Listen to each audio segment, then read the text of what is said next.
안녕하세요. 저는 38살에 지금의 삶에 항상 감사함을 느끼며 하루하루 열심히 살고 있는 여자입니다.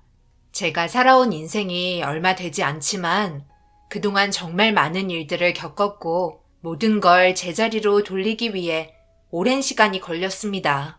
사람마다 행복의 기준이 다르고 자신이 정한 목표에 도달하기 위해 최선을 다해 앞만 보며 달리지만 그 기간이 짧을 수도 있고 생각했던 것보다 길어질 수도 있는 건데 아무런 노력 없이 자신의 위치를 이용해 이득을 취하려는 사람들 또한 있는 것 같습니다.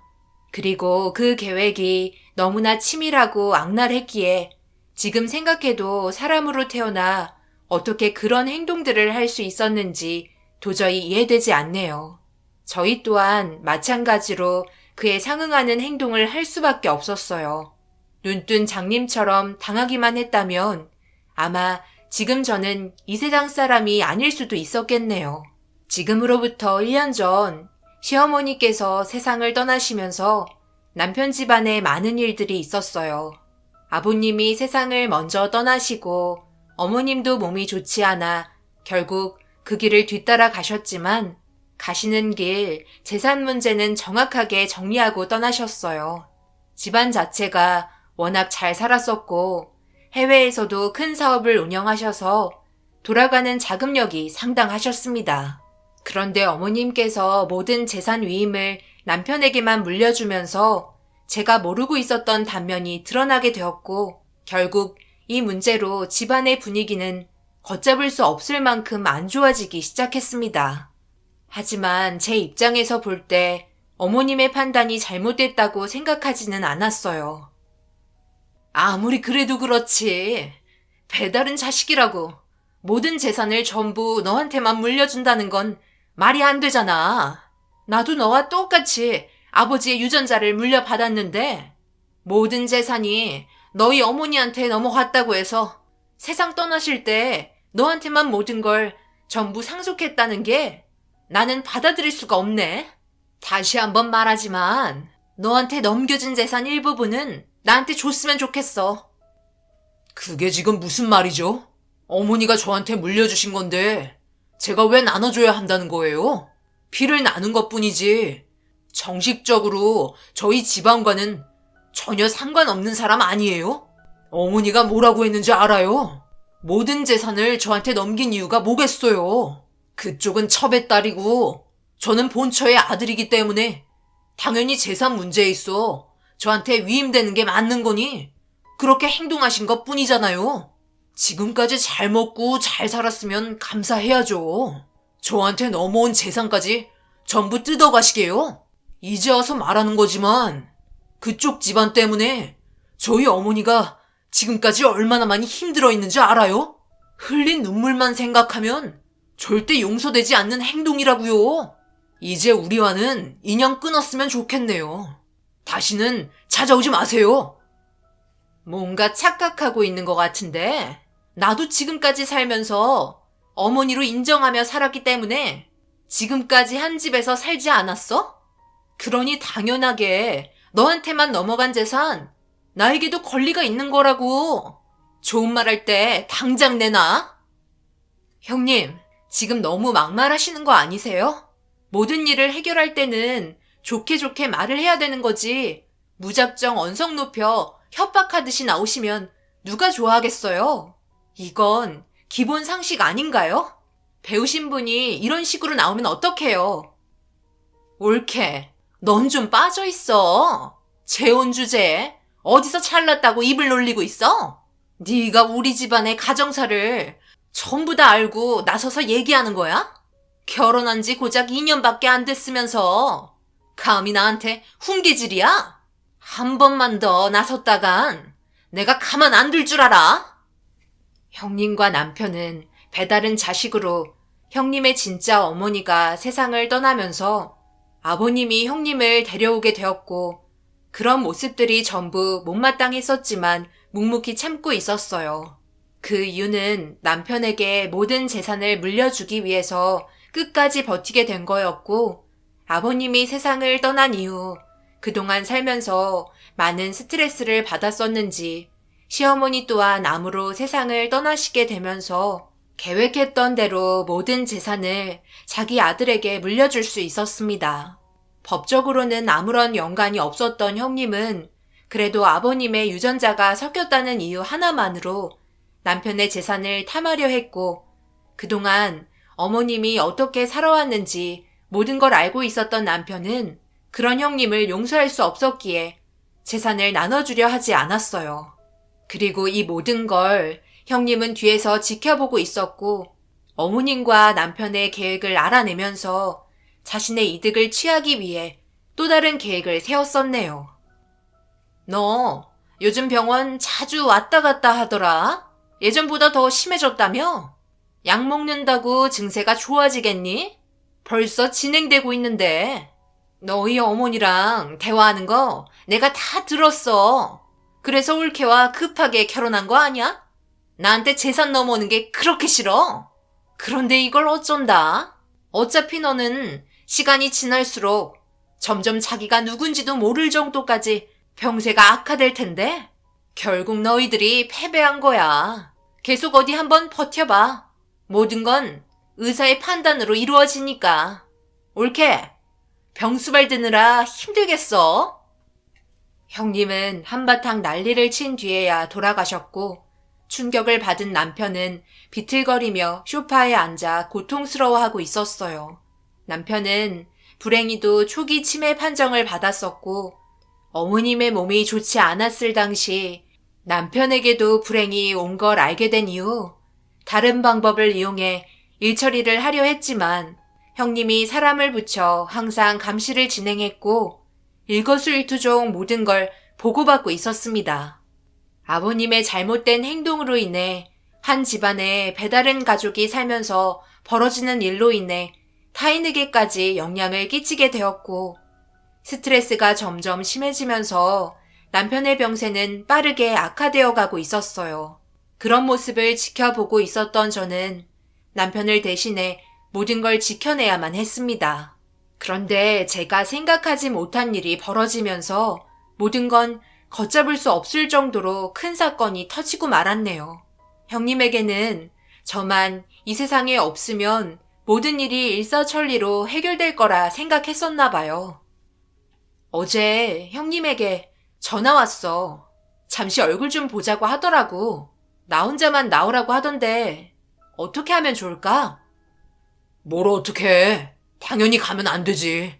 무슨 봉변을 당하려고. 그냥 내 옆에 있는 게 좋을 것 같아. 절대 혼자 다니지 마. 무슨 일을 저지를지 모를 정도로 생각을 알 수 없는 사람이야. 당신이 어떤 마음으로 나가려고 하는지는 알겠는데 섣불리 행동하지 마. 생각한 거와 다르게 정말 악랄한 사람이니까. 내 기억이 전부 잊혀지기 전에 모든 걸 제자리로 돌려놓을게. 나도 저 사람 얼굴만 보면 나도 이가 갈리는 사람이야. 언제까지 기다려야 하는 건데? 모든 걸 해결해 주겠다며. 조금만 기다려줘. 이 시간도 얼마 가지 않아 끝날 테니까. 거의 다 준비되어 가고 있어. 당신까지 끌어들여 정말 미안해. 남편의 기억이 점점 잃게 되고 있는 걸 보면서 불안해지기 시작했어요. 제 얼굴을 알아볼 수 없을 정도로 심각해지면 그때 돼서 형님이 접근하게 될 거라는 걸 뻔히 알기 때문에 집으로 찾아올 때마다 불안해지기 시작했습니다. 그렇게 남편의 말대로 형님의 말을 무시하며 버티고 있었고 자기 뜻대로 움직여주지 않는 모습에 더 이상 참을 수 없었는지 병원에서 치료를 받으려 남편이 며칠간 입원하는 기간 동안 형님은 저에게 접근을 하게 되었고 사람을 시켜 알 수 없는 곳으로 저를 데려갔어요. 당장 말을 따르지 않는다면 더 안 좋은 상황이 올 것 같아 순순히 차에 올라탔습니다. 차 안은 밖에 보이지 않을 정도로 짙은 썬팅이 되어 있었고 누구와도 연락을 할 수 없게 제 핸드폰도 가져가면서 한참을 달렸어요. 그렇게 도착한 곳에서 차문이 열리자 찬바람과 동시에 짠내음이 코끝을 찔렀고 밖의 풍경은 쉬지 않고 치는 파도와 제 앞에 배 한 척이 놓여 있었습니다. 무슨 광경인지 몰라 두리번거리자 뒤에서 낯익은 구두 소리가 들려와 고개를 돌려보니 형님이 제 앞으로 다가왔어요.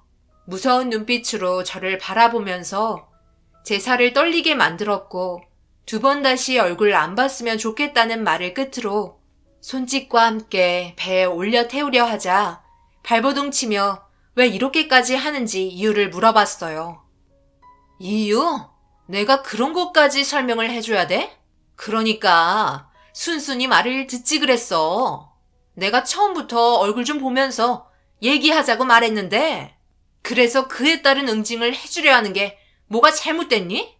그래도 너는 결혼한 지 얼마 되지 않았기 때문에 내가 기회를 주려고 했었지.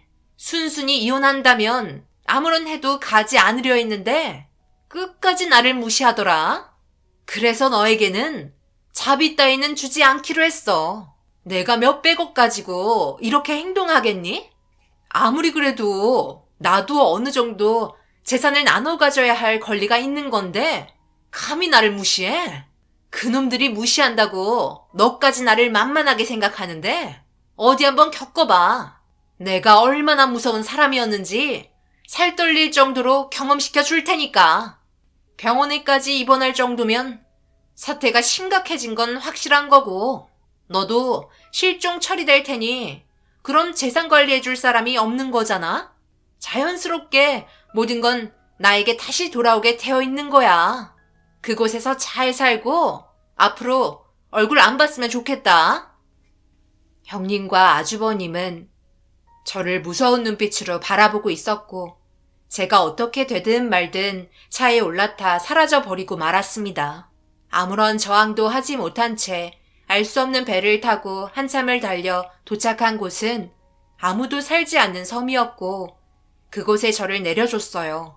어두컴컴한 곳에는 파도 소리만 들릴 뿐 아무것도 없어 불안해진 마음 애써 진정시키려 하는 순간 배는 저를 놓고 떠나가 버렸고 바람이라도 피할 곳을 찾아보려 했지만 배가 떠난 이후 눈앞에 보이는 건 암흑뿐 아무것도 보이지 않았어요. 연락할 수 있는 수단이 전혀 없어 그 자리에 우두커니 서 있는 것 외에는 제가 할 수 있는 건 아무것도 없었습니다.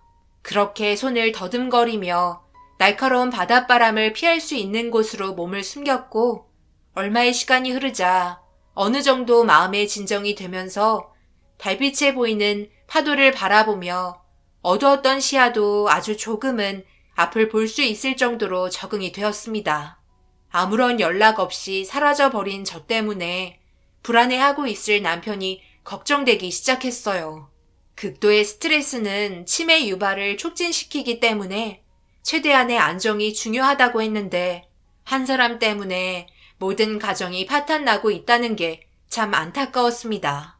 이런 상황을 겪고 있는 제 자신이 너무 불쌍하게 느껴졌고 안정을 찾으려 애썼던 감정은 또다시 변덕스러운 파도의 너울처럼 저 또한 기복이 심해지자 결국 그동안 참아왔던 눈물을 하염없이 쏟아내고 말았어요. 그렇게 몇 시간이 흘렀는지 처음과 달리 심하게 떨리는 몸을 진정시킬 수 있었고 바닷바람으로 인해 젖어버린 옷들 때문에 더 이상은 버틸 수 없을 것 같아 포기하려던 찰나 멀리에서 불빛 하나가 보였어요. 한 척의 배는 제가 있는 곳으로 가까이 오면서 정신 차리라는 듯 경적을 울렸고 천천히 몸을 일으키니 처음에 저를 내려줬던 배가 다시 도착을 했어요.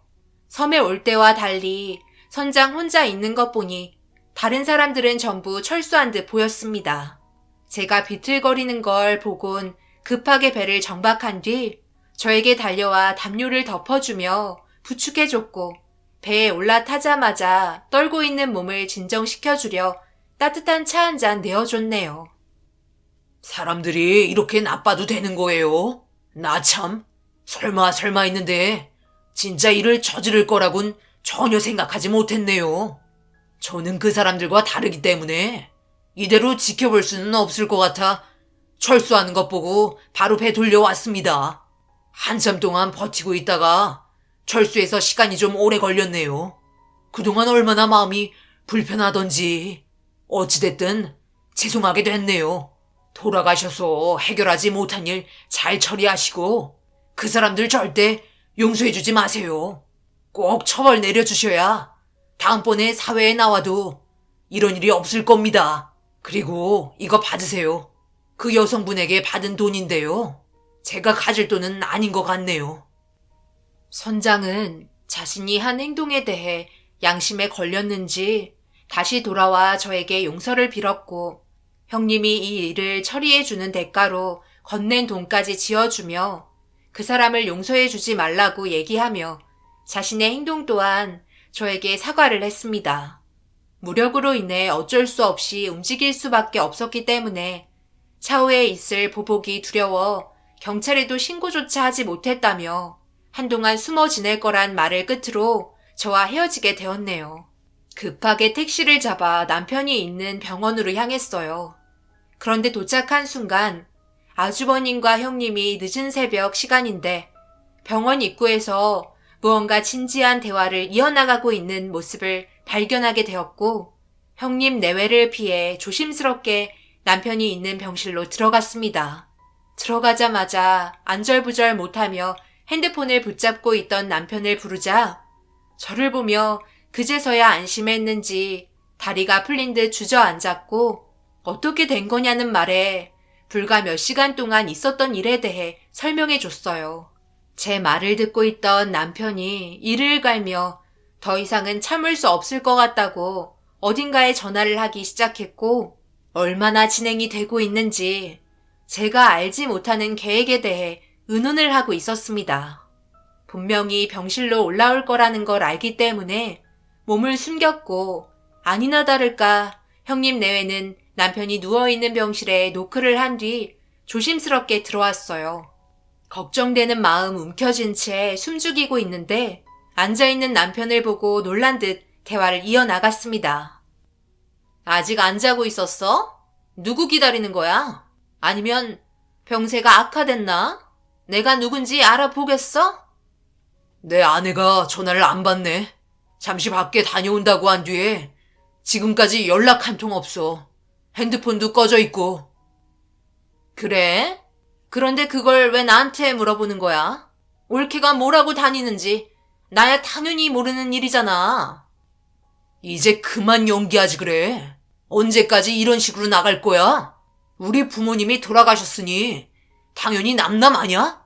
어머니 뱃속에서 태어난 자식도 아니면서 뭐가 그리 떳떳한 거야? 지금이라도 나한테 무릎 꿇고 용서를 빌어. 그리고 내 앞에 다시는 나타나지 마. 마지막으로 해줄 수 있는 선처야. 그렇지 않으면 나도 더 이상은 가만히 있지 않을 거야. 자네 뭔가 단단히 착각하고 있는 것 같은데 우리가 뭐 했나? 왜 이렇게 범죄자로 몰고 가는 거야? 우리는 자네의 건강이 걱정돼서 찾아온 것뿐인데 너무 야박하게 굴지 말게나. 이래나 저래나 한 가족인 건 다름없잖아. 한 가족? 가족이 서로 헐뜯고 재산 가져가려고 사람이 해선 안 될 행동들을 하는 게 당신이 말한 가족인 거예요. 지금 당장 무릎 꿇고 손이 발이 되도록 저에게 눈물로 호소하며 싹싹 빌어요. 그렇지 않으면 더 이상 참을 수 없을 것 같네요. 마지막 경고에도 형님 내외는 자신의 잘못에 대해 시인하지 않았고 하고 싶은 말만 이어나가기 시작했어요. 제가 숨어있는 것도 모르고 바람나서 도망간 것 같다는 어이없는 말을 늘어놓으며 건강 상태가 좋지 않은 남편에게 모든 재산권 이임을 자기에게 해달라며 본색을 드러냈습니다. 제가 돌아오지 못할 거라고 생각했었는지 자신있게 자기들이 후견인으로 권한을 가져야 한다고 주장을 내세우고 있었어요. 아무 말 하지 않고 듣고 있던 남편이 제 이름을 부르는 순간 숨어있던 제가 걸어 나오자 섬에 있어야 할 사람이 앞에 서 있으니 충격을 받았는지 비명을 질렀고 뒷걸음질 치며 아무 말도 하지 못하고 있었어요. 어떻게 된 거냐고 다시 한번 기회를 줄 테니 설명하라고 얘기를 하자 형님 내에는 남편의 질문에 회피를 하면서 나중에 다시 대화하자고 도망치려 병실 문을 활짝 여는 순간 형님네는 그 자리에서 털썩 주저앉으며 봐선 안 될 사람을 본 것 같은 표정으로 누군가를 쳐다보고 있었습니다. 그건 다름 아닌 세상을 떠난 줄 알았던 전 남편이 모습을 드러냈고 믿을 수 없다는 듯 몸을 떨며 형님네에는 전 남편을 바라보았네요. 모든 사건이 벌어지기 3년 전, 전 남편과 저는 그저 평범한 결혼 생활을 하며 잘 살고 있었습니다. 그런데 어느 날 현재의 남편이 저희 집에 찾아왔어요. 그 이유는 현 남편의 몸에 문제가 생긴 걸 알게 된 뒤 전 남편에게 임의 후견 계약을 하고 싶다는 제안을 하게 되었고 그럴 수 없다며 거절을 했지만 믿을 사람이 전 남편밖에 없다고 건강이 악화될 때 자신의 재산을 관리해 주길 바라고 있었어요. 현재의 남편과 전 남편은 둘도 없는 친구 사이로 어렸을 적부터 지금까지 서로 믿고 의지했던 사이였어요. 그런데 어머님과 현 남편의 건강이 좋지 않아지면서 방법을 찾게 되던 도중 알게 된 게 임의 후견이었고 남편이 말한 대로 전 남편은 따르기로 했습니다. 그런데 그걸 알게 된 형님 내외가 전 남편의 계약을 무효화시키기 위해 해선 안 될 행동을 하게 되었고 심증은 있지만 정확한 자료가 없어 기적적으로 목숨을 구하게 된 전 남편이 뒤에서 형님 내외의 모든 계획을 알아내기 시작했어요. 다행히도 이미 후견 계획은 유지할 수 있었지만 전 남편이 세상을 떠나게 된 거라고 믿고 있었던 형님 내외가 후견인이 되기 위해 접근을 시도하였고 완벽한 증거를 찾지 못해 오락가락하던 현재의 남편의 부탁으로 전 남편과 이혼을 하고 현재의 남편과 재혼을 해 배우자로 재산권을 제가 줄 수 있었습니다. 예상하지 못했던 형님 내외는 박힌 돌을 빼내기 위해 저를 섬에 보냈고 오랜 기간 참아왔던 만큼 형님 내외는 한 번에 모두 집어넣을 수 있을 정도의 증거를 확보해 전 남편이 돌아오게 된 거였어요. 그동안 내 남편의 목숨을 위협했던 저놈들을 용서하고 싶지 않아 꾹 참고 있었고 그토록 바라던 결실을 맺게 되는 순간이었습니다. 여보, 저 사람이 어떻게 저기 있는 거야? 지금 이게 무슨 상황이냐고. 분명히 확실하게 처리했다며. 일 처리를 왜 이런 식으로 해? 분명 내가 확실하게 봤는데 숨 안 쉬는 것까지 확인했다고. 어떻게 이런 일이 벌어질 수 있는 거지? 사람 목숨 그렇게 쉽게 끊어지지 않더라고.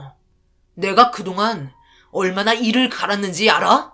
너희들에겐 세금으로 나가는 콩밥도 먹이기 아깝지만 나라법을 따라야 하니 구치소에서 평생 썩을 준비나 하라고. 이게 뭔 줄 알아? 너희가 그동안 세웠던 계획이었고 그동안의 녹취록, 사진, 그리고 법정에 섰을 때 증인으로 나서주겠다던 사람들의 각서야. 사람의 탈을 쓰고 어떻게 이런 일을 꾸밀 수 있는 거야? 내가 이미 후견으로 계획했다고 사람을 시켜 범행을 저질러? 다행히도 지나가던 행인이 아니었다면 나는 당연히 이 세상 사람이 아니었겠지. 그런데 사람이 잘못된 행동을 하면 어떤 일이 벌어지는 줄 알아? 양심이란 게 있어서 결국 그 현장에 다시 나타나게 되어 있거든. 혹시라도 자기가 흘린 무언가가 남아 있을까봐 그게 두려워 꼭 한 번은 찾아오더라고. 그래서 내가 쓰러진 위치에 다시 가보니 내 머리를 내리쳤던 그 사람이 주변에 자기가 흘린 무언가가 있는지 찾으려 다시 왔길래 누가 시킨 건지 알아내게 되었고 그 사람 또한 법적인 처벌을 달게 받겠다며 증인으로 출석한다고 각서까지 받았어. 당연히 당신들을 처벌해 주기 위해 앞날을 보장해 주겠다고 그 사람에게 약속도 했었지. 그리고 얼마 전 마취제를 대량으로 구입했던데 마음처럼 안 되니까 내 친구에게 또 다른 계획을 세우고 있었어. 내 아내도 섬으로 보냈고 홀로 남겨져 정신 오락가락하니까 어떻게 해보려고?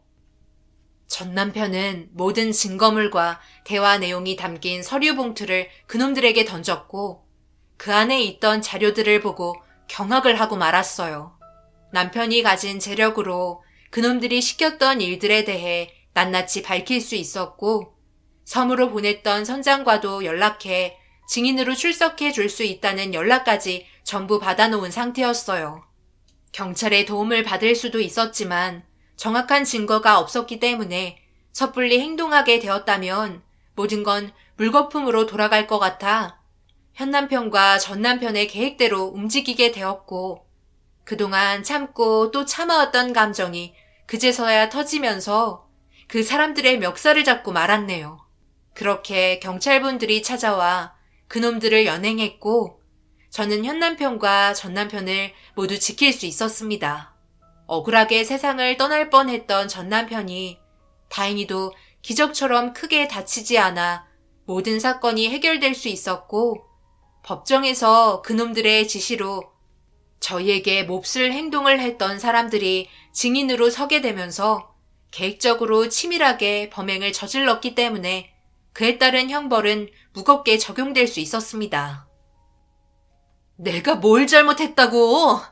나도 가족인데 너희들이 먼저 무시했잖아.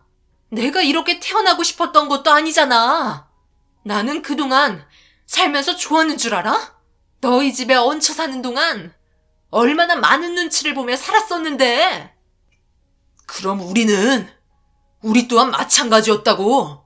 우리 어머니가 한평생 피눈물 흘리며 살았던 것만 생각하면 나는 절대 용서하고 싶지 않아. 바람난 여자의 자식이 우리 집에 들어와 함께 살았다는 자체가 더러웠다고. 그리고 법적으로 너는 나와 남이잖아. 우리 엄마의 뱃속에서 태어난 것도 아니었고 그동안 부족함 없이 먹여주고 재워줬으면 은혜를 갚아야지. 그렇게는 못해도 우리 가족에게 잘해주려고 노력은 해야 되는 거 아니야? 어머니와 내가 뭘 잘못했는데? 우리를 내치고 너희 가족이 들어왔어야 행복한 인생인 거야. 아직도 뭐가 잘못됐는지 모르고 돈만 밝히려 드는 너는 한참 동안 그 안에서 썩으며 지내도록 해. 그리고 우리의 인연은 여기까지니까 2번 다시 얼굴 볼 일 없었으면 좋겠다. 시부의 잘못된 행동으로 인해 온 가족이 불행을 겪게 되면서 여기까지 왔다는 게 참 한심스러웠어요. 자신이 바람난 여자의 자식으로 들어와 사는 것도 남편과 어머님은 정신적으로 엄청나게 힘들었을 텐데 그걸 꾹 참고 있었다는 게 정말 대단했습니다. 하지만 세월이 흐르면서 점점 부정적인 생각들이 머릿속을 꽉 채우다 보니 해선 안 될 범행을 저지르게 된 것 같아요. 몇 년의 기간 동안 많은 사람들이 정신적으로 너무 힘이 들었지만 그래도 모든 사건이 해결이 되었다는 게 감사할 뿐입니다. 그 사람들의 얼굴을 2번 다시 보고 싶지 않네요. 그리고 지금 현재 남편은 안타깝게도 치매의 진행도가 너무 빨라 정신이 온전한 날이 거의 없어졌어요. 젊은 나이에 초록이 치매로 얼굴은 알아보는 것 같은데 배변과 대화조차 안 되고 있습니다. 문제는 일반 치매보다 강하게 일어나는 질환으로 수년 만에 합병증으로 사망하게 되는 일이 발생될 수도 있는 안타까운 병을 가져오게 되어 그저 마음이 아플 뿐입니다. 전 남편은 옆에서 한시도 떨어지지 않고 보살펴주고 있어요. 그만큼 마음이 많이 안 좋은 것 같습니다. 병원에서는 많은 시간을 함께 할 수 없다고 했지만 주어진 시간 후회 없이 지내고 싶어요. 남편은 뭐가 그리 좋은지 우는 날보다 우는 날이 많은데 그건 사랑하는 사람들이 자기 옆에 있어줘서 그런 것 같습니다. 눈 감는 그날까지 옆에서 지켜줄 테니 안심하고 마음 편히 지냈으면 좋겠어요. 두 남편과 함께 하는 이 시간이 저에게는 너무 행복한 시간이고 평생 후회하지 않을 날들이네요. 제 사연 들어주신 분들 지금 현재 행복하시나요? 자신의 삶이 불행하다고 생각하시는 분들 분명 많으실 거예요. 하지만 잠시 주위를 둘러보면 더 많은 사람들이 자신보다 불행한 사람들이 많답니다. 그러니 지금의 삶에 감사하며 항상 웃음 잃지 않고 기억에 남을 만한 추억 많이 만드시길 바랍니다. 돌아오지 않는 시간 후회 없이 보내시길 바랄게요. 오늘 하루 고생하셨어요. 감사합니다.